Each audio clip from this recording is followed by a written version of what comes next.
Ready? Start. Mr.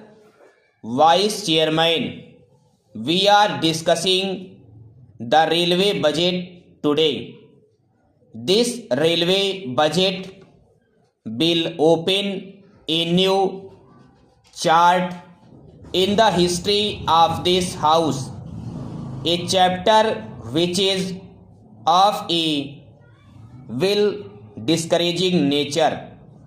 The budget has been presented for the first time in this house by minority government so that people of the country do not find any improvement or future with this budget, because in every budget there is political will behind the budget, but in this budget we not see any political bill for the development of railways in the country.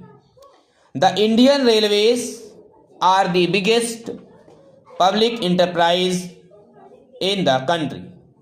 It is the largest in Asia and the second largest in the whole world, managed by a single management. It plays a very vital role in the field of economic development of the country. Every sector of the society, be it rich or poor, every man or woman is affected by the performance of the railway department. Madam, this budget generally covers half of the economy of the country and affects the people in their multifarious problems in this budget. The railway minister claims that he has given relief to the weaker sections, which is not true.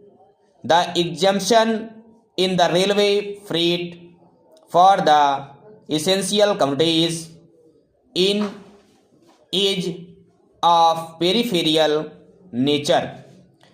This kind of exemption is a poor consolidator because these articles are already bearing fairly heavy freight charges. I had considered the railway minister to be a very dynamic person earlier. Now that impression has been dynamic taken away from my mind by his presenting this kind of a budget in this house. He has committed a great mistake by increasing the passenger fares and railway freight rates at a time when the rate of inflation is already high. The restricted increase in is also bound to affect the weaker sections of society. Another glaring factor is increase in regional imbalances. For example, the southeastern region has been badly neglected in many respects so far as railway development is concerned. I do not want to encourage the feeling of regional, but in this budget this matter is so glaring that I cannot ignore mentioning it on the floor of the house. While new railway lines are being opened every year in the northern states, even sanctioned projects and sanctioned lines in Odisha are being stopped or delayed for years together. Madam, as you know, the Pradeep port was started 20 years back in order to connect Pradeep Port with the hinterland of ore mining areas. A railway line was started some 16 years back, but that line was not yet been completed on the plea that this portion of the line is not viable.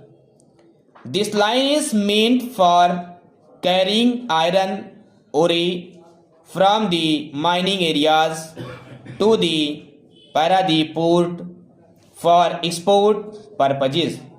So far as the railway map of India is concerned, you kindly have a glance over the map of Odisha. You can easily imagine how Odisha was neglected before independence. Odisha